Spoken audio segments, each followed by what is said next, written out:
Hello நண்பர்களே, நான் உங்க மாணவ தமிழன். இந்த வீடியோல பாத்தீங்கன்னா ஒரு நல்ல ஸ்டோரி உள்ள மாணவ தான் எடுத்துட்டு வந்திருக்கேன். இந்த கதை பாத்தீங்கன்னா கண்டிப்பா உங்க எல்லாருக்கும் பிடிக்கும். இதுக்கு பாத்தீங்கன்னா ஒரு நல்ல ரேட்டிங்ஸ் இருக்கு. சோ நீங்க வீடியோ ஃபுல்லா பார்த்து எப்படி இருக்குன்றத கமெண்ட் செக்ஷன்ல கமெண்ட் பண்ணுங்க. அதே போல இந்த வீடியோவை 1000 லைக்ஸ் ரீச் பண்றதுக்கு ஹெல்ப் பண்ணுங்க. ஒரு 2 செகண்ட் மட்டும் எடுத்துக்கிட்டு இந்த வீடியோக்கு ஒரு லைக் மட்டும் போட்டுருங்க. லைக் போட்டீங்கன்னா ரொம்ப நன்றி. சரி வாங்க வீடியோக்குள்ள போகலாம். ஒரு பெரிய ஹை ரைஸ் பில்டிங். அங்க இருக்கிற ஒரு கான்ஃபரன்ஸ் ரூம்குள்ள ஒரு ஆணோ ஒரு பொண்ணோ எதிரெதிரில் உட்காந்துருக்காங்க. அவங்களுக்கு வெளியில அந்த ஆஃபீஸ் ஸ்டாஃப் எல்லாம் நின்றுட்டு இருக்காங்க. அப்போ அந்த பிங்க் ஹேட் ஃபீமேல் ஸ்டாஃபுக்கு ஒரே ஆர்வம், உள்ள இருக்கிற அந்த பொண்ணு யாருன்னு. அதுக்கு அந்த பிளாக் ஹேட் ஃபீமேல் ஸ்டாஃப், அவ தான் ஜியோஹையோட கேர்ள் ஃப்ரெண்ட், இப்போ அவன்கிட்ட பிரேக்கப் பண்ண வந்திருக்கா அப்படின்னு சொல்றா. இதை கேட்ட அந்த பிங்க் ஹேட் ஸ்டாஃபுக்கு செம்ம ஆச்சரியம். என்னது, கம்பெனிக்கே வந்து பிரேக்கப் பண்றாளா, இவ என்ன இவ்ளோ வைல்டா இருக்கா அப்படின்னு பேசிக்கிறாங்க. அப்போ அந்த கான்ஃபரன்ஸ் ரூம்குள்ள அந்த பொண்ணு ஜியோஹைய பார்த்து, உன்ன மாதிரி ஒரு யூஸ்லெஸ் கூட இனிமே என்னால வாழ முடியாது அப்படின்னு சொல்றா. அவன் ஏன் அப்படின்னு கேட்குறான். அதுக்கு அவ ரொம்ப கோவமா, உன்னோட இந்த பெத்தட்டிக் அப்பீரன்ஸை பார்த்தாலே எனக்கு ரொம்ப டிஸ்கஸ்டா இருக்கு அப்படின்னு சொன்ன உடனே அவன் அப்படியே ஸ்பீச்லெஸ் ஆகிட்டான். அப்புறம் அவ இன்னும் தொடர்றா, அப்பெல்லாம் உன்னோட கல்டிவேஷன் பொட்டன்ஷியலை பார்த்து தான் உன் கூட இருந்தேன்.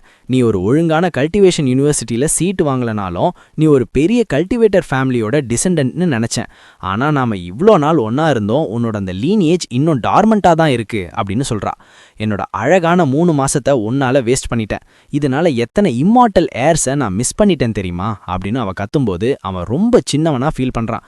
அவன் மெதுவா, நான் தான் என்னோட மொத்த சேவிங்ஸையும் உனக்காக செலவு பண்ணி நிறைய ஸ்பிரிட் ஸ்டோன்ஸ் மற்றும் ஸ்பிரிச்சுவல் எனர்ஜி ஜுவல்ஸ் எல்லாம் வாங்கி தந்தனே அப்படின்னு சொல்றான். இதை கேட்ட உடனே அவளுக்கு இன்னும் கோபம் வருது. நீ கொடுத்ததெல்லாம் வெறும் ட்ராஷ், அதுல இருந்த ஸ்பிரிச்சுவல் எனர்ஜி ரொம்ப கம்மி. ஆனா யங் மாஸ்டர் லை எனக்கு கொடுத்த அந்த இயரிங்க பாத்தியா, அதுல ஸ்பிரிச்சுவல் எனர்ஜி அப்படியே ஓவர்ஃப்ளோயிங்கா இருக்கு அப்படின்னு அவனை கேவலப்படுத்துறா. அந்த இயரிங்க்கு எவ்வளோ பவர்னா, அது கெட்ட சக்திகளை அழிக்கும், உடம்ப ப்ரொடெக்ட் பண்ணும், அப்புறம் அழகையும் அதிகப்படுத்தும்னு அந்த பொண்ணு பந்தா பண்றா. இது எல்லாம் வெளியே இருந்து கேட்டுட்டு இருந்த அந்த பிங்க் ஹேர்டு ஃபீமேல் ஸ்டாஃபுக்கு செம்ம கோவம் வந்துருச்சு. கோவத்துல அவ கையில இருந்த கம்ப்யூட்டர் மவுஸை போட்டு உடைச்சிட்டா. இதை கவனிச்ச அந்த எக்ஸ் கேர்ள் ஃப்ரெண்ட் வெளியே பார்க்குறா. அந்த பிங்க் ஹேர்டு ஸ்டாஃப் அவளை பார்த்து, நீ ரொம்ப ஓவரா போற, இது ரொம்ப தப்பு அப்படின்னு கத்துறா. உடனே அந்த பிளாக் ஹேர்டு ஃபீமேல் ஸ்டாஃப் அவளை சமாதானப்படுத்த ட்ரை பண்றா. நாம இன்னும் இந்த மாசத்துக்கான கேபிஐயே முடிக்கல, அதனால அடுத்தவங்க விஷயத்துல நம்ம தலையிட வேணாம் அப்படின்னு சொல்றா. அப்போ ஜியோஹை நிதானமா பேசி அவன் எதை மீன் பண்ணி சொன்னான்னு விளக்க வரான். அந்த கோபக்கார எக்ஸ் கேர்ள் ஃப்ரெண்ட் அவன் பக்கம் திரும்புறா. ஜியோஹை அவகிட்ட, சரி நான் உனக்கு கொடுத்த எல்லாத்தையும் எங்கிட்டயே திருப்பி தந்துடு அப்படின்னு சொல்றான். இதை கேட்ட உடனே அவளுக்கு கோபம் தலைக்கு ஏறுது. சேர்லேருந்து அப்படியே எகிரி குதிக்கிறா. அவ உடம்பே கோவத்துல நடுங்குது. நீ வாழ்நாள் முழுக்க ஒரு லூசரா தான் இருப்ப, நீ சாகும்போது ரொம்ப கொடூரமா சாவ அப்படின்னு அவனை சபிக்கிறா. அப்படி சொல்லிட்டு அங்கிருந்து வேகமா கிளம்புறா. அவ போகும்போது ஜியோஹை பின்னாடியே குரல் கொடுக்குறான். ஹேய், உனக்கு நேர்ல கொண்டு வர கஷ்டமா இருந்தா அதையெல்லாம் எனக்கு மெயில் பண்ணிடு அப்படின்னு சொல்றான். அதுக்கு அவ இன்னும் டென்ஷன் ஆகி, இதை உன்கிட்ட திருப்பி கொடுக்கறதுக்கு பதிலா நான் ஆத்துலயே வீசிடுவேன் அப்படின்னு சொல்லிட்டு ஓடுறா. அதுக்கு நம்ம ஹீரோ, எந்த ஆத்துல போடுவ, அதையெல்லாம் வீணாக்கினா ரொம்ப தப்பாச்சே அப்படின்னு கேட்கறான். இதை பார்க்குற அந்த பிங்க் ஹேர்டு ஃபீமேல் ஸ்டாஃபுக்கு நம்ம ஹீரோ ரொம்ப இன்ட்ரெஸ்டிங்கா இருக்கு. ஆனா அந்த பிளாக் ஹேர்டு ஸ்டாஃப் அவளை எச்சரிக்கிறா. இப்படியே வேடிக்கை பார்த்துட்டு இருந்தா மேனேஜர் எங்க இருந்தாவது வந்து குதிப்பாரு அப்படின்னு சொல்றா. சொல்ல மாதிரியே, நீங்க 2 பேரும் அங்க என்ன பண்றீங்க அப்படின்னு பின்னாடி இருந்து ஒரு சத்தம் கேக்குது. அவர்தான் அந்த கல்டிவேஷன் டிபார்ட்மெண்ட் மேனேஜர் ஜாங் ஜியன். அவங்க கிட்ட வந்து, இந்த மாசத்துக்கான கேபிஐ முடிச்சிட்டீங்களா அப்படின்னு கேக்குறாரு. அவங்க இன்னும் பதில் கூட சொல்லல. அப்ப மேனேஜர் ஜியோஹை தூங்கிட்டு இருக்கிறத பார்த்துட்டு கேக்குறாரு. அதுக்கு அந்த பிங்க் ஹேட் ஸ்டாஃப், அவனோட கேர்ள் ஃப்ரெண்ட் இப்பதான் அவனை விட்டுட்டு போனா, அதனால அவன் கொஞ்சம் டவுனா இருக்கான், கொஞ்ச நேரத்துல அவன் ஃபைன் ஆயிடுவான் அப்படின்னு சொல்றா. ஜியன் வேற எதுவும் சொல்லாம அங்கிருந்து கிளம்பிட்டாரு.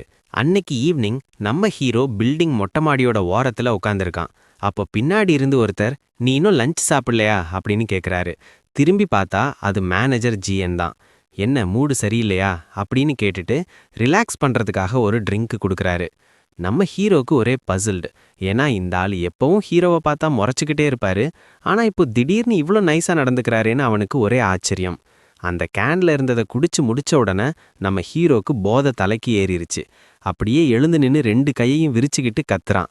அந்த எக்ஸ் கேர்ள் ஃப்ரெண்ட் என் சாக்காட்ட தின்னா, என் காசையெல்லாம் காலி பண்ணா, கடைசியில என்னையே சீட் பண்ணிட்டு போயிட்டா, அவ சாகட்டும் அப்படின்னு மனசுல இருந்த பாரத்தை எல்லாம் இறக்கி வைக்கிறான். கத்தி முடிச்ச உடனே அவனுக்கு மனசு கொஞ்சம் லேசான மாதிரி இருந்துச்சு. இவ்வளோ கோல்டா இருக்கிற மேனேஜர் அவரோட சபார்டினேட்ஸ் மேல இவ்வளோ அக்கறையா இருப்பாரோ அப்படின்னு அவன் நினைச்சான். ஆனா திடீர்னு அவனுக்கு தலை சுற்ற ஆரம்பிச்சிருச்சு. அந்த சோடாவில் ஏதோ கலந்து இருக்குன்னு அவனுக்கு அப்பதான் புரியுது. அந்த காலி கேன்ல மேனேஜரோட மூஞ்சி தெரியுது. அதுல ஒரு டெவிலிஷ் கிரின், அதாவது ஒரு கொடூரமான சிரிப்பு. அடுத்த செகண்டு அவன் அப்படியே ஃபெயிண்ட் ஆகி கீழே விழுந்துட்டான். கொஞ்ச நேரம் கழிச்சு கண் முழிச்சு பார்க்கும்போது அவனுக்கு தலை அப்படியே கனமா இருக்கு.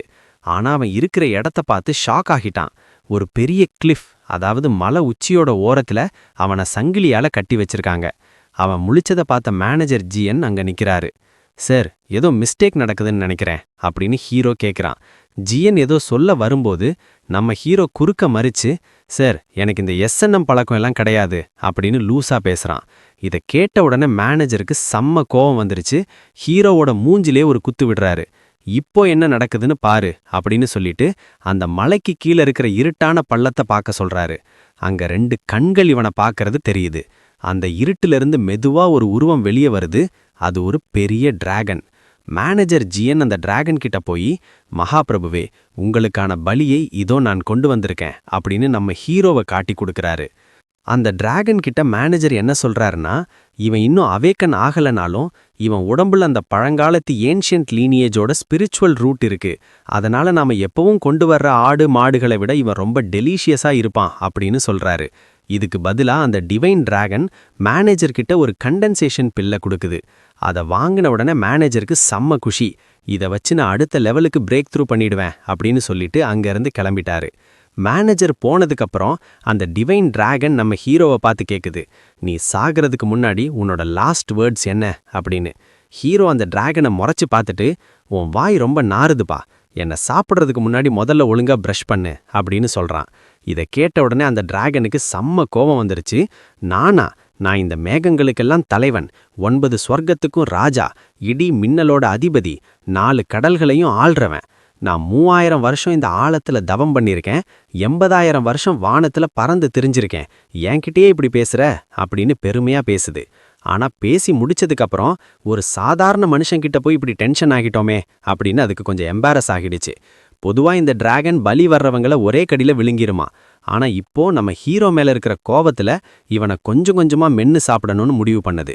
இதை கேட்ட உடனே ஹீரோ, ஐயையோ அது மட்டும் முடியாது அப்படின்னு கத்துறான். அதுக்கு டிராகன், இப்போ கெஞ்சினாலும் விடமாட்டேன் அப்படின்னு சொல்லுது.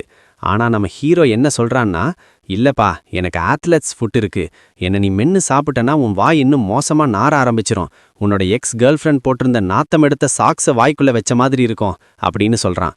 இதை கேட்ட அந்த டிராகன் பொறுமை இழந்து, வாயை மூடுடா அப்படின்னு பயங்கரமா கத்துது. அந்த டிராகன் கோபத்துல நம்ம ஹீரோவா அப்படியே கடிச்சு மெல்ல ஆரம்பிச்சிருச்சு. அவனோட பாதி உடம்பு அந்த டிராகன் வாய்க்குள்ள போயிடுச்சு.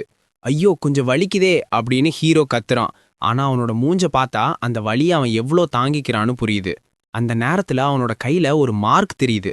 அவன் கையை அந்த டிராகன் கடிச்சு முழுங்கும்போது அவனோட குடும்பத்துக்கே உரித்தான அந்த forbidden art of the blood line திடீர்னு ஆக்டிவேட்டட் ஆகிடுச்சு. முதல்ல வந்த power light of life and death. இது என்ன பண்ணுன்னா, எதிரிக்கும் இவனுக்கும் ஒரு டெத் மார்க்கை போட்டுடும். இவனுக்கு என்ன வலிக்குதோ அதே வலி அந்த டிராகனுக்கும் வலிக்கும். இவன் சாகுற வரைக்கும் அந்த சாபம் மூலியமா இவன் உடம்பு மறுபடியும் ரிவைவ் ஆகிட்டே இருக்கும். அடுத்த ஸ்கில் பேரு டியூவல் அனிகலேஷன். இந்த பவரை யூஸ் பண்ணிட்டா அந்த சாபத்தில் இருக்கிற 2 பேருமே ஒன்னா அழிஞ்சு போயிடுவாங்க. ஒருவேளை ரொம்ப பெரிய டாப் லெவல் இம்மார்டல் மேஜிக் யாராவது வந்து தடுத்தா ஒழிய இதுல இருந்து தப்பிக்கவே முடியாது. யாராலையும் இதை நடுவுல தடுக்கவும் முடியாது.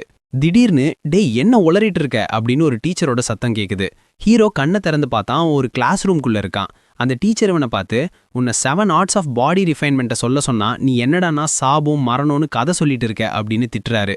ஒருவேளை இவன் அதிகமாக பாடி ரிஃபைன்மெண்ட் மெடிசன் குடிச்சிட்டு ஹலுசினேட் பண்ணுறானோ அப்படின்னு டீச்சர் கேட்குறாரு. இதை பார்த்து அவனோட கிளாஸ்மேட்ஸ் எல்லாரும் இவனை பார்த்து கிண்டலாக சிரிக்கிறாங்க. அதே நேரத்தில் அங்கே இருக்கிற ஃபேக்கல்ட்டி ரூமில் ஒரு லேடி டீச்சர் ப்ரொஃபஸர் இன் கிட்ட பேசுகிறாங்க. சார், உங்கள் கிளாஸுக்கு வந்த அந்த டிரான்ஸ்ஃபர் ஸ்டூடெண்ட் செம்ம டேலண்ட் போல, நீங்கள் தான் ரொம்ப ஸ்ட்ரிக்டாச்சே, நீங்களே அவனை சேர்த்துக்கிட்டீங்கன்னா அவன் பெரிய ஆளாக தான் இருப்பான் அப்படின்னு சொல்கிறாங்க. அதுக்கு அந்த ப்ரொஃபஸர், ஆமாம் அவன்கிட்ட வேற ஒரு தனி டேலண்ட் இருக்குது அப்படின்னு சொல்கிறாரு. ஆனால் உண்மை என்னென்னா, நம்ம ஹீரோவை உள்ளே சேர்க்கறதுக்காக அவருக்கு ஒரு பெரிய அமௌண்ட் கைமாறி இருக்கு. எப்படியும் அவன் முதல் மாத எக்ஸாமில் கூட பாஸ் ஆக போகிறதில்ல, அதுக்குள்ளே அந்த காசை வாங்கிக்கலாம் அப்படின்னு அந்த ப்ரொஃபஸர் பிளான் பண்ணியிருக்காரு. அந்த மொத்த கிளாஸுமே நம்ம ஹீரோவை ஒரு யூஸ்லெஸ்ஸாக தான் பார்க்குது. கிளாஸில் இருக்கிற மற்ற பசங்க எல்லாம் அவனை பார்த்து சிரிச்சுட்டே இருக்காங்க. ஆனால் நம்ம ஹீரோ அதெல்லாம் ஒரு பொருட்டாவே மதிக்கல. உண்மையை சொல்லப்போனால் அவனுக்குள்ள ஒரு பெரிய ஆச்சரியம், கடவுள் எனக்கு இப்படி ஒரு டேலண்ட்டை கொடுத்துருக்காரா அப்படின்னு அந்த கிளாஸ் ரூமில் உட்காந்து ரொம்ப ஆழமாக யோசிக்கிறான். அந்த டிராகன் அவனை கடிச்சு கொன்னதுக்கப்புறம் அவன் திடீர்னு பெட்ல முழிச்சு பார்த்தப்போ அவனுக்குள்ள 20 வருஷமா தூங்கிட்டு இருந்த அந்த ஸ்பிரிச்சுவல் ரூட் திடீர்னு அவேக்கண்ட் ஆகிடுச்சு. அவனோட எக்ஸ் கேர்ள் ஃப்ரெண்ட் இவனை பார்த்து நீ ஒரு அழிஞ்சு போன கல்டிவேட்டர் ஃபேமிலியோட கடைசி வாரசு அப்படின்னு சொன்ன அந்த வார்த்தை அவன் காதுல கேட்டுட்டே இருக்கு. திடீர்னு ஒருத்தன் வந்து நம்ம ஹீரோவோட டெஸ்க் மேல காலை வைக்கிறான். அவன் பேரு ஜான் ஜபாய். அவன் ஹீரோவை மிரட்டி இந்த கிளாஸ் ரூம் ரூல்ஸ் பத்தி லெக்சர் கொடுக்க ஆரம்பிக்கிறான். வாரத்துக்கு ஒரு வாட்டி பாடி ரிஃபைன்மெண்ட் பில், ஒரு பாட்டில் பேய்வான் பில்ஸ், அப்புறம் ஒரு டோஸ் குபான் போஷனை என்கிட்ட கொடுத்துடணும் அப்படின்னு மிரட்டுறான். இதை பார்த்த மற்ற கிளாஸ்மேட்ஸ் எல்லாம் இதோ ஜபாய் மறுபடியும் ஒரு புது பையனுக்கு பாடம் எடுக்கிறான், நல்ல வேடிக்கை அப்படின்னு பார்த்துட்டு இருக்காங்க. நம்ம ஹீரோ அசராம நான் எதுக்கு இதெல்லாம் உனக்கு கொடுக்கணும், அப்புறம் எதுக்கு என் டெஸ்க் மேல காலை வச்சிருக்க அப்படின்னு கேட்குறான். அதுக்கு ஜபாய், இது என்னோட டெரிட்டரி, நான் காலை வைப்பேன், ஏன் இங்க இருந்து தான் குதிப்பேன், உன்ன மாதிரி வீக்கான பசங்க தான் படிக்கட்டு வழியா போவாங்க அப்படின்னு பந்தா பண்றான். போறதுக்கு முன்னாடி ஒரு மிரட்டல் வேற, இன்னைக்கு மதியம் கிளாஸ் முடியறதுக்குள்ள நான் கேட்டதெல்லாம் தரலனா உன்னை ஸ்கூலோட அந்த ஃப்ரண்ட் லைட் போல்ல கட்டி வச்சு அசிங்கப்படுத்துவேன் அப்படின்னு சொல்லிட்டு ஜன்னல் வழியா குதிக்கிறதுக்கு காலை வழியா வைக்கிறான். அப்போ நம்ம ஹீரோக்கு ஒரு ஐடியா வருது. ஜன்னல் வழியா குதிக்க போன அந்த ஜபாயோட காலில் நம்ம ஹீரோ ஒரு போடு போடுறான். அவ்வளோதான், அந்த புள்ளி பேலன்ஸ் மிஸ் ஆகி அப்படியே தத்தளிச்சு மூஞ்சிலேயே கீழே விழுந்துட்டான். பார்க்கவே ரொம்ப சாட்டிஸ்ஃபைங்காக இருந்துச்சு அந்த சீன். கிளாஸ்ல இருக்கிற மற்ற பசங்கள்லாம் ஜன்னல் வழியா அவனையே ஆச்சரியமா வேடிக்கை பார்க்கறாங்க. அவன் அப்படியே மூஞ்சிலே விழுந்தது அவங்களால நம்பவே முடியல. ஆனாலும் அவனுக்கு ஒன்றும் ஆகாதுன்னு அவங்களுக்கு தெரியும். ஏன்னா அவன் 100 ஃபோல்ட் ரிஃபைன் ஸ்டீல் டெக்னிக்கை ப்ராக்டிஸ் பண்ணுறவன். இவ்வளோ உயரத்துலேருந்து விழுந்தா அவனுக்கு உயிர் போகாது. சில பசங்க என்ன நினைக்கிறாங்கன்னா, இவன் செத்திருந்தா நமக்கு ரேங்கப்பாக சான்ஸ் கிடைத்திருக்குமேனு ஃபீல் பண்ணுறாங்க. கொஞ்ச நேரம் தரையிலே கிடந்த ஜாபாய் அப்புறம் மெதுவா எந்திரிச்சு, டே அங்கே நில்லுடா, உன் காலை உடைக்காம விட மாட்டேன் அப்படின்னு கத்துறான். அப்போ நம்ம ஹீரோவுக்கு முன்னாடி உட்கார்ந்துருக்க அந்த கிரீன் ஹேட் காய், மச்சான் நீ காலி, ஜாபாய் இந்த கிளாஸோட பெரிய புள்ளி, அவனை இதுவரைக்கும் யாரும் ஜெயிச்சதில்ல, அவன் ஃபேமிலி ரொம்ப பவர்ஃபுல்லான கல்டிவேஷன் கிளான், அவனோட பாடி ரிஃபைன்மெண்ட் டெக்னிக் வேற லெவல்ல இருக்கும் அப்படின்னு சொல்றான். அது மட்டும் இல்லாம கடைசியா இவனை எதிர்த்தவனோட மொத்த குடும்பமே காணாம போயிட்டாங்க, நீ வேணா ஓடலாம் ஆனா ஒளிய முடியாது அப்படின்னு வார்னிங் கொடுக்குறான். கூடவே ஒரு டிப்ஸ் கொடுக்குறான். கிளாஸ் முடிஞ்சதும் குஜி ஆலி பக்கம் போயிடாத, அங்கதான் அவங்க ஆள் வச்சு ஆம்புஷ் பண்ணுவாங்க அப்படின்னு சொல்றான். ஆனா நம்ம ஹீரோ வீட்டுக்கு போக அந்த வழியை தவிர வேற வழியே கிடையாது. அன்னைக்கு ஈவினிங் ஹீரோ அந்த குஜி ஆலி போர்டை பார்க்கறான். அங்க 3 பேர் இவனுக்காக வெயிட் பண்ணிட்டு இருக்காங்க. அதுல ஒருத்தன் ஜாபாய் கிட்ட, பாஸ் இந்த ஒரு குப்பை டிரான்ஸ்ஃபர் ஸ்டூடெண்ட் அடிக்கிறதுக்கு நம்ம 3 பேர் வரணுமா அப்படின்னு கேட்குறான். இன்னொருத்தன், பாஸ் நீங்க நினைச்சா ஒரு கையாலேயே அவனை காலி பண்ணிடலாம், ஆனா இந்த மாதிரி லோக்கலான வேலையை நீங்க செய்யக்கூடாது, நாங்க பாத்துக்கிறோம் அப்படின்னு சொல்றான். ஜாபாய் என்ன நினைக்கிறான்னா, அந்த சின்ன பையன் இப்போ பயத்துல நடுங்கிட்டு இருப்பான், இந்த வழியை எப்படி தவிர்க்கிறதுன்னு யோசிச்சுட்டு இருப்பான். ஆனா அவன் எங்க போனாலும் தப்பிக்க முடியாது, எல்லா பக்கமும் நான் ஆள் செட் பண்ணிட்டேன் அப்படின்னு கெத்தா நிக்கிறான். அந்த பால்ட் லேக்கி ஜாபாயை பார்த்து, பாஸ் நீங்க பிளான் பண்றதுல பிஸ்தா தான் அப்படின்னு தம்ஸ்அப் காட்டுறான். ஆனா யாரும் எதிர்பார்க்காத நேரத்துல நம்ம ஹீரோ அங்க வந்து நிக்கிறான். வந்துட்டு, நான் எங்கேயாவது ஒளிஞ்சுப்பேன்னு உங்களுக்கு யாரா சொன்னது அப்படின்னு அசால்ட்டா கேட்கறான். அந்த மொட்டை இவனை பார்த்த உடனே ஷாக் ஆகிட்டான். டேய் இவன் என்ன தானா வந்து நம்ம ட்ராப்ல மாட்டிக்கிறான், எப்படியும் தப்பிக்க முடியாதுன்னு தெரிஞ்சு சாகிறதுக்கு ஒபீடியண்டா வந்துட்டானா அப்படின்னு அவங்க பேசிக்கிறாங்க. ஜாபாய் ஹீரோவை பார்க்கறான். அவன்கிட்ட கொஞ்சம் கூட ஃபியர் இல்ல. இவன் எதுக்காக இவ்வளோ தைரியமா இருக்கான்னு அவனுக்கு ஒரே கியூரியஸா இருக்கு. ஒருவேளை இவன் தன்னோட நிஜமான பவரை மறைச்சு வச்சுட்டு நம்மள சர்ப்ரைஸ் அட்டாக் பண்ண பிளான் பண்ற அந்த ரொம்ப ரேர் டைப் ஆளா ஏப்பானோ அப்படின்னு ஜாபாய் யோசிக்கிறான்.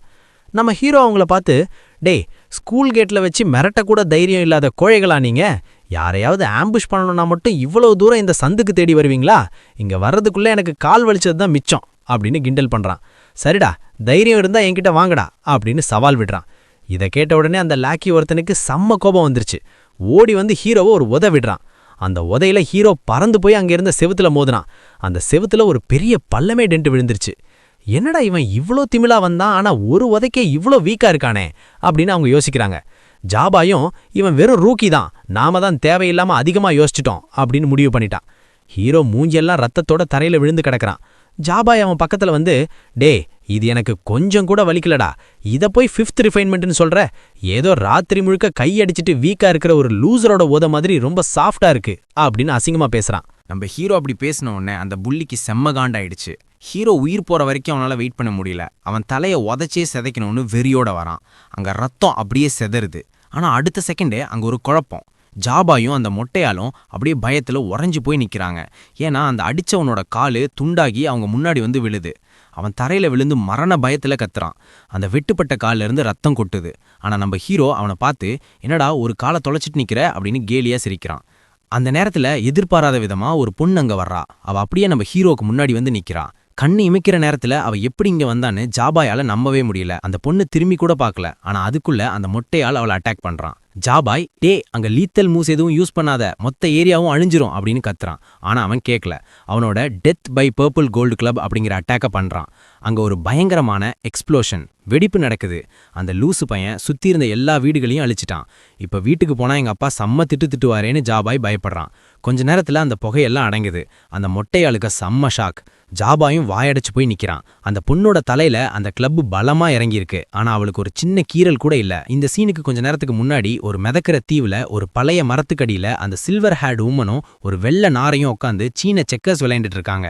அந்த நாரை அந்த பொண்ணுகிட்ட கேக்குது, ஏன் லார்ட் டிவைன் டிராகன் நீங்க எப்பவுமே மனுஷ உருவத்திலே இருக்கீங்க அப்படின்னு. அதுக்கு அந்த டிவைன் டிராகன், எனக்கு அந்த இம்மார்டல் பேலஸ்ல இருக்கிற பழைய ரூல்ஸ் எல்லாம் பிடிக்கல. நாம ஏன் எப்பவும் நம்ம ஒரிஜினல் உருவத்திலே இருக்கணும்? அப்படி இருந்தா உன்ன மாதிரி மனுஷ உடம்பும் பறவை தலையுமாத சுத்திட்டு இருக்கணும் அப்படின்னு சொல்லுது. அந்த நாரை ஆச்சரியமா பாக்குது. உன்னை புண்படுத்திட்டேனா அப்படின்னு அந்த பொண்ணு கேட்குறா. அதுக்கு அந்த நாரை, இல்ல உங்க உடம்புல இருந்து ரத்தம் வருதே அதை தான் பார்த்தேன் அப்படின்னு சொல்லுது. கடைசியா 100 வருஷத்துக்கு முன்னாடி தான் அவளுக்கு ரத்தம் வந்துச்சு. அதனால நாரை சொன்னதை அவ ஒரு ஜோக்குன்னு நினைச்சா. தன்னை யாராலையும் ஜெயிக்க முடியாதுன்னு அவன் நம்பிட்டு இருந்தா. ஆனா அவளுக்கே ஆச்சரியமா ரத்தம் அப்படியே கொட்டுது. அந்த நாரை பதறி போய், ஐயோ ரத்தம் இன்னும் அதிகமா வருதே அப்படின்னு கத்துது. உடனே அவ ஒரு ஹோமியோஸ்டேசிஸ் ஸ்பெல்லை யூஸ் பண்ணி ரத்தத்தை நிப்பாட்டுறா. அங்கிருந்து கிளம்பும்போது அந்த நாரை இம்மார்டல் பேலஸ்ல போய் இதை பத்தி சொல்லுங்க அப்படின்னு சொல்லுது. ஆனா அவ அதை கேட்காம ரொம்ப வேகமா பறந்து வர்றா. அப்போ அவ கையில ஒரு மார்க் தெரியுது. அவளோட டிவைன் சென்ஸ் மூலமா அதை செக் பண்ணி பார்த்தப்பதான் தெரியுது அது ஒரு டெத் கர்ஸ். அவளோட இவ்ளோ பெரிய பவரை வச்சும் அதை அவளால போக்க முடியல. இந்த சாபம் இந்த மனுஷ உலகத்துல இருக்கிற யாரோ ஒருத்தனோட உயிரோட சம்பந்தப்பட்டிருக்குன்னு அவளுக்கு புரியுது. அந்த நாயை முதல்ல கண்டுபிடிக்கணும்னு தேடி வர்றா. திரும்பவும் அந்த ஆலிக்கு வந்தா அங்க ஒரு செவ்வக வடிவத்துல ஒரு பேரியர் போடப்பட்டிருக்கு. சுவத்துல எல்லாம் விசித்திரமான குறிகள் வரையப்பட்டிருக்கு. ஜாபாய் மிரண்டு போய் நிக்கிறான். ஏன்னா ஒரு குவாசி கண்டென்சேஷன் ரியல் அட்டாக்க நேரடியா வாங்கியும் அவ அசராம நிக்கிறா. அந்த அட்டாக் அவ மேலப்பட்ட அதே செகண்டே அவ ஒரு டிஃபென்சிவ் பேரியரை உருவாக்கி சுத்தி இருந்த பில்டிங்ஸை ஒரு சின்ன சேதம் கூட இல்லாம காப்பாத்திட்டா. இவளோட கல்டிவேஷன் தன்னை விட ரொம்ப மேலன்னு ஜாபாய்க்கு இப்பதான் புரியுது. அந்த டிவைன் டிராகன் சொல்லுது, ரொம்ப வருஷமா இந்த மாதிரி லோ லெவல் கல்டிவேட்டர்ஸ் கூட சண்டை போடாததுனால நீங்க இவ்வளோ வீக்கா இருப்பீங்கன்னு நான் மறந்துட்டேன் அப்படின்னு சொல்லுது. ஜாபாயை பார்த்து, நான் ஆரம்பத்துல இருந்ததை விட நீ கேவலமா இருக்க அப்படின்னு கிண்டல் பண்ணுது. ஜாபாய் பயந்து போய் தான் ஆளை பார்த்து, சீக்கிரம் அங்கிருந்து ஓடி வந்துடா அப்படின்னு கத்துறான். ஆனா அந்த மொட்டையால் எதுவுமே பண்றதுக்கு முன்னாடியே அவன் உடம்பு அப்படியே துண்டி துண்டா சிதறி போயிடுச்சு. இதை பார்த்த ஜாபாய்க்கு கை காலெல்லாம் நடுங்கி அப்படியே தரையில உட்காந்துட்டான். அவ அட்டாக் பண்ணதே தெரியல. அதுக்குள்ள தன் ஆளு சிதறி போனதை பார்த்த ஜாபாய், இது எப்படி நடந்துச்சு அப்படின்னு கேக்குறான். அவன் மெதுவா இவன் பக்கத்துல வரதை பார்த்து ஜாபாய்க்கு அப்படியே வேர்த்து கூட்டுது. கை காலெல்லாம் உதறுது. அவ்வளோதான், இன்னைக்கு நாம காலின்னு அவன் முடிவு பண்ணிட்டான். திடீர்னு அந்த பொண்ணு நம்ம ஹீரோவை அப்படியே காத்துல தூக்குறா. நான் முழுங்கின ஒருத்தன் எப்படி உயிரோட வந்தான்னு எனக்கு ஆச்சரியமா இருக்கு அப்படின்னு அவ சொன்ன உடனே இது அந்த டிராகன் தான்னு ஹீரோ கன்ஃபார்ம் பண்ணிக்கிறான். அவ ஹீரோவை மிரட்டுறா. மரியாதையே அந்த சாபத்தை, அதாவது கேர்ஸை என்கிட்ட இருந்து எடுத்துரு, இல்லைன்னா நீ செத்தரா அப்படின்னு சொல்றா. அதுக்கு நம்ம ஹீரோ அசால்ட்டா, எனக்கு இது எப்படி எடுக்கிறதுனே தெரியாதுப்பா அப்படின்னு பதில் சொல்றான். இந்த பதிலை கேட்ட உடனே அவளுக்கு செம்ம கோவம் வந்துருச்சு. ஹீரோ அப்படியே தூக்கி தரையில போட்டு பயங்கரமா சாத்துறா. அந்த வேகத்துல தரையே அப்படியே சுக்குநூறா உடையுது. இப்பவே இதை நிறுத்து அப்படின்னு கத்துறா. இதை பார்க்குற ஜாபாய்க்கு செம்ம ஷாக்கு. இவ என்ன இவ்வளோ பயங்கரமா இருக்கா? கோவம் வந்தா தான் கூட இருக்கிறவனே இப்படி போட்டு அடிக்கிறாளே அப்படின்னு நினைக்கிறான். ஆனா திடீர்னு அந்த பொண்ணு ரத்தத்தை காக்குறா. ரத்தம் தரையில அப்படியே சிதறுது. அப்பதான் அவளுக்கு ஒரு விஷயம் புரியுது. இவனை நாம எந்த அளவுக்கு அடிக்கிறோமோ அந்த அளவுக்கு நமக்கும் வலிக்குது. இது சரி வராது போலயே. இப்படியே போனா இது ஒரு முடிவே இல்லாத சுழற்சி மாதிரி ஆயிடும் அப்படின்னு யோசிக்கிறா. சரி, இப்போதைக்கு கிளம்பி போய் இந்த சாபத்தை உடைக்க வேற ஏதாவது வழி இருக்கான்னு பார்க்கலான்னு அவன் முடிவு பண்றா. ஆனா நம்ம ஹீரோ, ஏய் நில்லு அப்படின்னு அவளை கூப்பிடுறான். அவன் மறுபடியும் உயிரோட வந்து நிக்கிறத பார்த்து அவளுக்கு ஒரே ஆச்சரியம். இந்த சாபம் எவ்வளோ கேவலமா இருக்கு பாருன்னு மனசுக்குள்ள திட்டிக்கிறா. நம்ம ஹீரோ விஷயத்துக்கு வரான். நீ என்ன ஏதோ சாதாரண ஆளு மாதிரி நினைச்சு அசால்ட்டா சாப்பிட்டல்ல, அதனால எனக்கு இப்போ ஒரு காம்பன்சேஷன், அதாவது இழப்பீடு வேணும் அப்படின்னு கேட்குறான். அவகிட்டயே இப்படி நேருக்கு நேரா பேசுற முதல் ஆள் இவன் தான். உனக்கு என்னடா வேணும் அப்படின்னு அவ கேட்க, நம்ம ஹீரோ, எனக்கு ஒரு இம்மார்த்தல் ஆகணும் அப்படின்னு சொல்றான். இதை கேட்ட உடனே அவளுக்கு செம்ம கடுப்பாகுது. ஒருவேளை நான் முடியாதுன்னு சொன்னா என்ன பண்ணுவ அப்படின்னு கேட்குறா. அதுக்கு நம்ம ஹீரோ அவளையே மிரட்டுறான். நீ மட்டும் இதை செய்யலைன்னா நான் போய் ஒரு சல்ஃபியூரிக் ஆசிட் குளத்துல விழுந்து விழுந்து செத்துட்டே இருப்பேன். அப்போ எனக்கும் வலிக்கும் உனக்கும் ரத்தம் கொட்டும். நாம 2 பேரும் ஒன்னாவே கஷ்டப்படலாம், என்ன சொல்ற அப்படின்னு கேட்குறான்.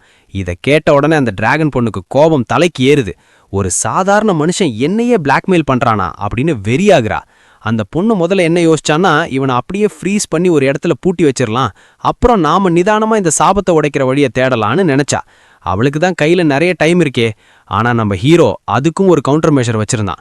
தைரியம் இருந்தா பண்ணி பாரேன் அப்படின்னு அவளையே கிண்டல் பண்றான். இதை கேட்ட உடனே அவளுக்கு செம்ம கோவம் வந்துருச்சு. அவ காலுக்கு அடியில ஒரு பெரிய நிழல் உருவாகி அதிலிருந்து பயங்கரமான ரெட் ஃப்ளேம்ஸ் வருது. ஆனா வேற வழி இல்லாம அவ ஒரு புக்கை எடுத்து அவன் முன்னாடி வீசுறா.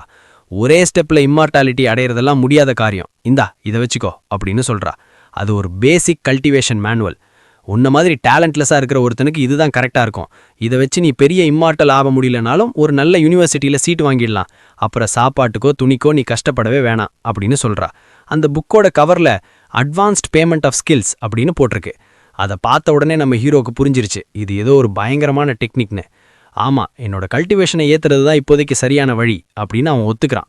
ஆனால் அவன் மனசுக்குள்ள இவன் ஒரு பெரிய இடியட், இந்த உலகத்தில் எதுவுமே ஃப்ரீயாக கிடைக்காது, இவன்கிட்ட இருந்து தப்பிக்கிற வரைக்கும் இவனை வச்சு எல்லா வேலையும் வாங்கணும் அப்படின்னு பிளான் பண்றா. ஆச்சரியம் என்னன்னா நம்ம ஹீரோவும் மனசுக்குள்ள இதே தான் நினைச்சிட்டு இருக்கான். இவங்க 2 பேரும் இப்படி பேசிட்டு இருக்கும்போது நம்ம ஜாபாய் அங்க ஒரு செவுத்தோட ஒட்டி போய் ஒளிஞ்சு நிக்கிறான். தான் அங்க இருக்கிறதே அவங்களுக்கு தெரியக்கூடாதுன்னு நினைக்கிறான். ஆனா அந்த பொண்ணு அவனை பாத்துடுறா. அவளதான் நம்ம முடிஞ்சுதுன்னு ஜாபாய் பயந்து நடுங்கிறான். ஆனா அவ, உன்ன மாதிரி ஒரு எறும்பு மேல கால் வைக்க எனக்கு நேரம் இல்ல, ஆனா இங்க நடந்த எதையாவது வெளியே சொன்னா அவ்வளவுதான், எல்லாத்தையும் மறந்துரு அப்படின்னு சொல்லிட்டு அவளோட பவர் அவன் மேல யூஸ் பண்றா. ஜாபாய், ஐயோ என்ன கொன்னுடாதீங்கன்னு மரண பயத்துல கத்துறான்.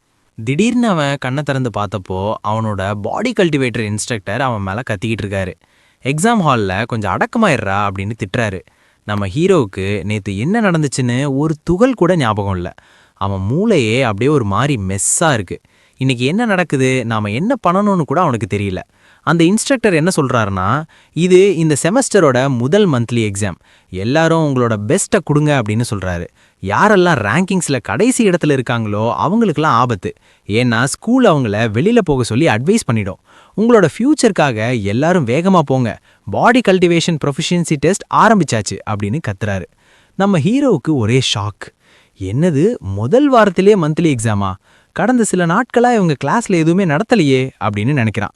அதுக்கு அவன் கூட இருக்கிற அந்த கிரீன் ஹேர்டு காய், டே இது சீனியர் இயர் மச்சான், இங்கே அப்படிதான் இருக்கும், சொல்லித்தர வேண்டிய எல்லாத்தையும் 2 வருஷத்துலேயே முடிச்சிட்டாங்க, நீ நேரம் எக்ஸ்ட்ரா ப்ரெப் கிளாஸஸ் எல்லாம் போயிருக்கணும் அப்படின்னு சொல்கிறான். நம்ம ஹீரோக்கு இதை பற்றி எதுவுமே தெரியாது. அந்த கிரீன் ஹேர்டு காய் இன்னும் விளக்கமாக சொல்கிறான், இந்த வருஷம் ஃபுல்லாக எக்ஸாம், ரேங்கிங், அப்புறம் நம்மளை நாமளே ஹைப் பண்ணிக்கிறது தான் வேலையே. நீ எந்த ப்ரெப் கிளாஸஸ்க்கும் போகலன்னு தெரிஞ்சா நீ இந்த எக்ஸாமில் காலிடா அப்படின்னு சொல்கிறான். அப்புறம் அங்கே இருந்த ஒரு குண்டு பையன்கிட்ட போய், மச்சான் உன்னோட ரேங்க் இப்போ மாறப்போகுது பாரு அப்படின்னு சொல்கிறான். அவன் ஏன் அப்படின்னு கேட்க, இந்த மொக்கையான டிரான்ஸ்ஃபர் ஸ்டூடெண்ட் ஒரு கிராம் ஸ்கூலில் கூட சேரலையாம் அப்படின்னு அந்த நியூஸை சொல்கிறான். இதை கேட்டு எல்லாரும் விழுந்து விழுந்து சிரிக்கிறாங்க. அப்போ அந்த கிரீன் ஹேர் காய் ஜபாயை பார்க்குறான். இந்த பயங்கரமான புள்ளி எப்படி இந்த ஹீரோவை சும்மா விட்டான் அப்படின்னு அவனுக்குள்ள ஒரு பெரிய சந்தேகம் வருது. நம்ம ஜபாய்க்கும் அதே சந்தேகம்தான். அவனோட 2 ஹென்ச்மென்ல ஒருத்தன் செத்துட்டான், இன்னொருத்தன் ரத்தம் கொட்டி காலியாகிட்டான். ஆனால் நேற்று ஏதோ ரொம்ப டெரிஃபையிங்கா, அதாவது பயங்கரமாக நடந்துச்சுங்கிற அந்த ஃபீலிங் மட்டும் அவனுக்கு இருக்கு. ஆனால் என்னன்னு தெளிவாக ஞாபகம் இல்லை. முதல் டெஸ்ட் பேரு பெனட்ரேஷன். அந்த மைதானத்தில் ஒரு பேரியர் ஸ்பெல் போட்டு வச்சிருக்காங்க. அவங்களோட அழிவு சக்தி எவ்வளோ தூரம் ஊடுருவி போகுதுன்னு டெஸ்ட் பண்ண போகிறாங்க. இன்ஸ்ட்ரக்டர் முதல்ல ஜபாயை கூப்பிட்டு செஞ்சு காட்ட சொல்கிறாரு. ஜபாய் மேலே அவருக்கு பெரிய நம்பிக்கை இருக்குது. ஜபாய் அந்த ஸ்டிக்கை எடுத்து வீசுறான். அவனோட அட்டாக் செம்ம டிஸ்ட்ரக்டிவாக இருந்துச்சு. அது அப்படியே பல அடுக்குகளை தாண்டி தொலைச்சிக்கிட்டு போகுது. அதை பார்த்த இன்ஸ்ட்ரக்டர் ரொம்ப சந்தோஷமா, 1 மீட்டர் கனம் இருக்கிற 5 லேயர் ரீஇன்ஃபோர்ஸ்ட் கான்கிரீட் வாலை இவன் ஓட்ட போட்டுட்டான் அப்படின்னு அனௌன்ஸ் பண்றாரு. ஸ்கூலோட பாடி டெம்பரிங் ப்ராடிஜி கிட்ட இருந்து அவர் இதைத்தான் எதிர்பார்த்தாரு. ஜபாயோட லெவல் கிட்டத்தட்ட இன்ஸ்ட்ரக்டருக்கு இணையா இருக்கு. அங்க இருக்கிற பொண்ணுங்க எல்லாம் ஜபாய்க்கு சேர் பண்றாங்க. ஆனா ஜபாய் அதெல்லாம் கண்டுக்கவே இல்லை. ஏன்னா அவன் மனசு முழுக்க ஏதோ ஒரு பயம் ஓடிக்கிட்டு இருக்கு. இதை பார்த்த நம்ம கிரீன் ஹேர்டு காய், பாத்தியா செம்ம இம்ப்ரெசிவா இருக்குல்ல அப்படின்னு ஹீரோ கிட்ட கேட்குறான். ஹீரோ, இது நல்ல ரிசல்ட்டா அப்படின்னு கேட்குறான். அதுக்கு அந்த கிரீன் ஹேர்டு காய், டேய் ஜபாய் இந்த கிளாஸ்லேயே ரொம்ப ஃபேமஸ் மச்சான், வெறும் பாடி கல்டிவேஷனை வச்சே ஹேசு கல்டிவேஷன் யூனிவர்சிட்டிக்கு நேரடியாக ரெக்கமெண்ட் பண்ணப்பட்ட ஒரே ஆள் இவன் தான். இந்த டெஸ்ட் அவனோட அந்த வெடிக்கிற மாதிரியான சக்தியை காட்டுது. நீ பாடி டெம்பரிங் யூஸ் பண்ணாலும் சரி, சூய் கல்டிவேஷன் பண்ணாலும் சரி, கடைசியில் நீ எத்தனை லேயரை தொலைக்கிற அப்படிங்கிறது தான் உன்னோட ஸ்கோர். சாதாரணமாக மற்ற பசங்க 2 இல்லை 3 லேயர் தான் பண்ணுவாங்க. ஆனால் 5 லேயருங்கிறது இப்போதைக்கு இவன் தான் லீடிங் அப்படின்னு விளக்குறான். அடுத்து அந்த இன்ஸ்ட்ரக்டர் ஊவை கூப்பிடுறாரு. அதான் அந்த குண்டு பையன். அவன் ஒரு ஸ்டெப் எடுத்து வச்சு அந்த பாலை தூக்கி வீசுறான். அது முதல் லேயர் வரைக்கும் போச்சு, ஆனால் அங்கேயே சிக்கிக்கிச்சு. அந்த குண்டு பையன் எப்படியோ கஷ்டப்பட்டு முதல் லேயரை தாண்டிட்டான். தான் பாஸ் ஆகிட்டோன்னு அவன் ரொம்ப சந்தோஷப்படுறான். அடுத்து அந்த இன்ஸ்ட்ரக்டர் நம்ம ஹீரோவை கூப்பிடுறாரு. ஆனால் மனசுக்குள்ள அவருக்கு செம்ம கடுப்பு. அந்த பழைய பிரின்சிபால் எதுக்கு இந்த மாதிரி ஒரு குப்பையை நம்ம கிளாஸ்ல சேர்த்தாரு அப்படின்னு நினைக்கிறாரு. ஹீரோவை அசிங்கப்படுத்த அவர் ரெடியா இருக்காரு. நம்ம கிரீன் ஹேட்டுக்கையும் மச்சான் நீ காலி ஒரு லேயர் கூட தாண்டலைன்னா அவனை ஸ்கூல்லேருந்து துரத்திடுவாங்க, இதுதான் நம்ம கடைசி பேச்சா இருக்கும் போல, குட் லக் அப்படின்னு ஒரு வழி அனுப்பி வைக்கிறான். நம்ம ஹீரோ மெதுவாக வர்றான். அவன் தன்னோட பவரை கான்சன்ட்ரேட் பண்ணும்போது அவனோட கண்கள் அப்படியே செவப்பாக மாறுது. ஆனால் அவன் கையில் எந்த ஒரு பாலையும் எடுத்துகிட்டு வரல. வெறும் கையோடு வரதை பார்த்து அந்த இன்ஸ்ட்ரக்டர், எல்லாரும் பாருங்க நம்ம கிளாஸில் ஒரு பெரிய ப்ராடிஜி இருக்காரு, அவர் வெறும் காத்துல இருந்தே எதையாவது உருவாக்குவார் போல அப்படின்னு கேலி பண்ணுறாரு. எல்லாரும் விழுந்து விழுந்து சிரிக்கிறாங்க. ஜாபாயும் சேர்ந்து கிண்டல் பண்ணுறான். இந்த மாதிரி ஒரு ஹிடன் டிராகன் நம்ம கிளாஸில் இருந்தால் நம்ம டீச்சரோட பதவி சீக்கிரம் உயர்ந்துடும் அப்படின்னு சொல்கிறான். சிரிப்பு சத்தம் இன்னும் அதிகமாகுது. ஆனால் எல்லாரும் ஷாக் ஆகிற மாதிரி ஹீரோ திடீர்னு காற்றுல ஒரு பாலை உருவாக்குறான். அப்படியே ஒரு பொசிஷன் எடுத்து அந்த பாலை மின்னல் வேகத்தில் வீசுறான். அது சும்மா சீறிக்கிட்டு போய் அந்த செவுத்து அடுக்கில் ஒவ்வொன்றா பொழந்துக்கிட்டு போகுது. அந்த ரீஇன்ஃபோர்ஸ்ட் வால்ஸ் அது ஈஸியாக உடைக்கிறத பார்த்த இன்ஸ்ட்ரக்டருக்கு தூக்கியே வாரி போடுது. ஐயோ இது ஸ்கூலோட மெயின் பேரியரையே உடைச்சிடுமோ அப்படின்னு அவர் பயப்படுறாரு. ஆனால் நல்ல வேலையாக கடைசி செவுத்துல பட்டு அந்த பால் மறைஞ்சிருச்சு. அப்பாடா இதோட பவர் முடிஞ்சிருச்சுன்னு அவர் நிம்மதி பெருமிச்சு விடுறாரு. ஆனாலும் நம்ம ஹீரோ இந்த வருஷத்தோட எல்லா ரெக்கார்டையும் பிரேக் பண்ணிட்டான். அந்த இன்ஸ்ட்ரக்டர் இப்போதான் முதல் முறையாக அந்த பாம் லைட்னிங்கை பார்க்குறாரு. அந்த மின்னல்ல இருந்து எக்ஸ்ப்ளோசிவ் ஃபோர்ஸை வச்சு பார்க்கும்போது ஹீரோவோட பாடி டெம்பரிங் ரொம்ப அதிகமாக இருக்குன்னு அவருக்கு புரியுது. பாடி கல்டிவேஷன் மற்றும் கீ கல்டிவேஷன் ரெண்டுலேயுமே இவ்வளோ சூப்பராக இருக்கிற இவனை அவர் ஒரு ஹெவன்லி ஜீனியஸ் அப்படின்னு கூப்பிடுறாரு. நம்ம ஹீரோவோட அந்த மாசான பர்ஃபார்மன்ஸை பார்த்தோன்னே அங்கேருந்த பொண்ணுங்கள்லாம் அவனை சுற்றி வளைச்சிட்டாங்க. முதல்ல பார்க்கும்போது ரொம்ப சாதாரணமாக இருந்தான், ஆனால் இப்போ ரொம்ப ஹேண்ட்ஸமாக இருக்கான்ல அப்படின்னு பேசிக்கிறாங்க. இவனோட டேலண்ட் பழைய ஜாம்பவான்களுக்கே டஃப் கொடுக்கும் போலயே, கண்டிப்பாக இவன் ஏதோ பெரிய மேஜர் செக்டரோட ஆளாக தான் இருப்பான் அப்படின்னு எல்லாரும் அவனை பற்றி பெருமையாக பேசுகிறாங்க. ஆனால் காலையில் அவனை பார்த்து விழுந்து விழுந்து சிரிச்ச அந்த க்ரீன் ஹேர்டுக்கே இப்போ பயத்தில் நடுங்கிட்டு இருக்கான். அவ்வளோதான் நம்ம முடிஞ்சதுன்னு அவனுக்கு தெரிஞ்சு போச்சு. அன்னைக்கு ஈவினிங் அவன் முகம் அப்படியே 50 வயசு ஆளு மாதிரி சோர்ந்து போயிருக்கு. ஹீரோ அவன் கிட்ட போய் என்னாச்சு அப்படின்னு கேட்க, அவன் மச்சான் காலையில தெரியாம உனக்கு கிண்டல் பண்ணிட்டேன், மன்னிச்சிடு, எனக்கு எது வேணுங்காலும் என்கிட்ட கேளு நான் செய்கிறேன் அப்படின்னு காலில் விழுந்துட்டான். நம்ம ஹீரோ சரி அப்புறம் பார்க்கலாம் அப்படின்னு சொல்லிட்டு மின்னல் வேகத்தில் அங்கேருந்து மறைஞ்சிட்டான். அவன் அவ்வளோ வேகமாக ட்ரெயினுக்கு ஓடுறத பார்த்து அந்த பச்சை முடி பையன் இவ்வளோ பெரிய ஆளாக இருந்தாலும் அவன் எவ்வளோ ஹார்ட் ஒர்க் பண்ணுறான் பாரு அப்படின்னு ஆச்சரியப்படுறான். ஆனால் உண்மை என்னன்னா ஹீரோக்கு செம்ம கோபம். அந்த நாத்தம் எடுத்த டிராகன் பொண்ணு இவனுக்கு ஒரு டைம் பாம் மாதிரி இருக்கிற ஒரு மட்டமான மேனுவலை கொடுத்துருக்கான்னு இப்போதான் அவனுக்கு புரியுது. அந்த black nether palm lightning practice அவன் குறிப்பிட்ட டைம்குள்ளே முடிக்கணுமா, இல்லைனா அவனோட கல்டிவேஷன் பவர் குறைஞ்சிரும், அவனோட பிளட் லைன் வீக் ஆகிடும்னு அந்த புக்கில் போட்டிருக்கு. அவனோட டைமரில் இப்போ டைம் 11:05ன்னு காட்டுது. உடனே ஹீரோ அவன் ரூமுக்கு ஓடி வந்து அலமாரி எல்லாம் தேடுறான். முன்னாடி ஒரு வாட்டி ஆன்லைனில் ஒரு ஸ்கில் புக் வாங்கியிருந்தான், ஆனால் அப்போ அந்த புரியலன்னு கடைசி பக்கத்தை மட்டும் பார்த்துட்டு தூக்கி போட்டுட்டான். இப்போ அந்த புக்கோட ஆரம்ப கட்ட ப்ராக்டிஸ் டிப்ஸ் அவனுக்கு அவசரமாக தேவைப்படுது. இப்போ மறுபடியும் ஆர்டர் பண்ணால் அது நாளைக்கு தான் வரும், ஆனால் அவனுக்கு டைம் இல்லை. கடைசியாக வேற வழி இல்லாமல் ஒரு புக் வாங்கலாமான்னு யோசிக்க